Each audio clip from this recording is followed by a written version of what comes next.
C'est un roman graphique qui raconte le parcours exceptionnel de 6 jeunes filles engagées dans des combats divers. Nées rebelles, jeunes filles au point levé, signées par des grands talents de la BD, les scénaristes Laurent Hopman, Julien Derain et Fabien Morin, qui est l'invité de ce journal. Bonjour Fabien Morin, merci d'être avec nous. Cette BD raconte l'histoire de 6 adolescentes activistes. Comment est né ce projet ? Alors le projet il est né parce qu'on avait déjà écrit avec Julien et Laurent un roman graphique sur les grands destins, les grands noms de la cause animale, et on avait envie de s'intéresser aux super-héros d'aujourd'hui. C'est-à-dire qu'on se disait que les jeunes ont plein de modèles de super-héros dans les comics, Marvel, mais on s'était dit il y a aussi des gens dans l'ombre, des jeunes filles qui font des choses extraordinaires, dont le super-pouvoir c'est la connaissance, le courage, et on s'est dit ça serait bien, ça serait même utile et peut-être notre devoir de mettre en avant ces histoires, ces destins, et de montrer aux jeunes filles notamment, qu'autour d'elles, il y a des gens qui font des choses incroyables. Toutes ces jeunes filles vivent dans un pays différent, avec un parcours et un combat différents. Qu'est-ce qui les réunit finalement dans cette rébellion ? Alors ce qui les réunit, c'est qu'elles ont ce point commun d'être incapables de rester de marbre en fait devant une injustice quelle qu'elle soit. Et puis aussi le fait que malgré leur âge, malgré leur sexe, c'est des jeunes filles, c'est pas forcément des gens qu'on écoute peut-être habituellement, et elles ont réussi à faire des choses que les adultes étaient incapables de faire, et puis ça nous permet aussi de parler de beaucoup de faits d'actualité très différents, comme l'écologie, le droit des femmes, le contrôle des armes à feu, les migrants. C'était intéressant de se dire que aux quatre coins du monde, des jeunes filles sont capables de porter une conviction jusqu'au bout pour faire bouger les lignes. Avec des thèmes différents. Alors, votre ouvrage raconte le parcours hors norme de Malala, prix Nobel de la paix, Greta Thunberg, dont on a beaucoup parlé aussi, mais il y a aussi Yusra Mardini, Emma Gonzalez, Melati et Isabelle Wishen. Alors, on découvre leur histoire personnelle. C'était important de découvrir leur histoire personnelle pour mieux comprendre leur engagement ? Alors en fait, oui, parce que c'est très intéressant toujours de se demander à quel moment elles ont eu le déclic, en fait, à quel moment on devient ce qu'on est, à quel moment elles se sont dit je ne peux pas rester de marbre ou insensible face à une injustice. Et souvent, des fois, c'est malgré elle. Emma Gonzalez, elle a été rescapée de la fusillade de Parkland aux États-Unis. Ça lui est tombé dessus, mais tout d'un coup, elle s'est dit il faut bien que quelqu'un fasse quelque chose, pourquoi pas moi ? Oui, pour lutter contre la tuerie de masse. C'est ça, pour le contrôle des armes à feu aux États-Unis, qui est une catastrophe.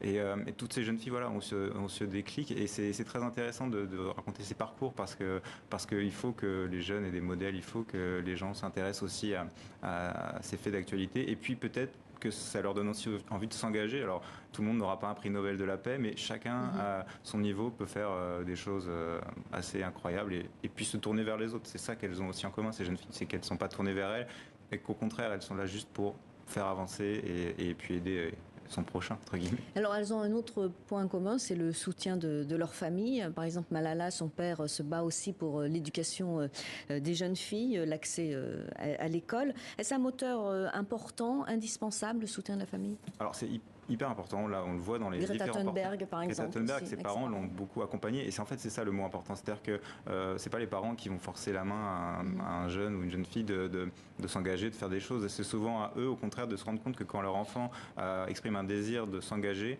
le rôle des parents est de les accompagner, de les protéger aussi, notamment Greta Thunberg. Ses parents ont été très présents parce qu'elle a été victime de beaucoup de choses, de caricatures, de harcèlement. Et donc c'est essentiel, et c'est pour ça que ce roman graphique, c'est important que les parents l'aient aussi entre les mains pour se rendre compte qu'ils ont tous un rôle à jouer. C'est pas l'enfant tout seul qui pourra des fois faire changer les choses, c'est que si les adultes ne l'écoutent pas, ou si ses proches ne l'écoutent pas, malheureusement il ne pourra peut-être pas aller jusqu'au bout de ses envies. Donc le rôle des parents dans tous ces portraits est un facteur incroyable, et Malala notamment, son père c'est son idole, et son père s'est battu pour le droit des femmes au Pakistan avant elle, et c'est un courage aussi sans nom, parce que face aux talibans il faut quand même oser, surtout quand on est un homme, au risque de sa vie. Oui. Donc Malala poursuit son combat en fait.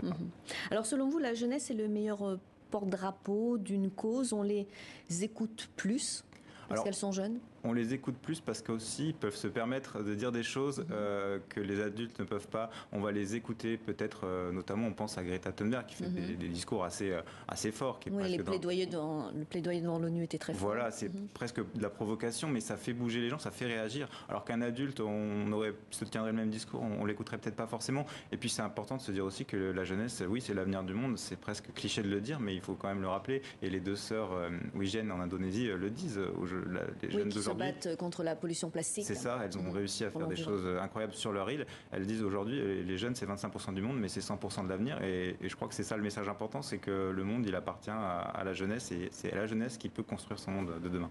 Alors, les dessins magnifiques sont signés Vittoria Machochi, JG, Jocelyne Joré, Brett Parson, Rebecca Troning. Chaque rebelle a son dessinateur. En quoi le dessin reflète la personnalité de chacune des rebelles? Mais en fait, on se rend compte que vraiment, chaque dessinateur, ils ont un talent incroyable, c'est vraiment approprier le personnage et en fait a réussi à déceler les différents traits de caractère.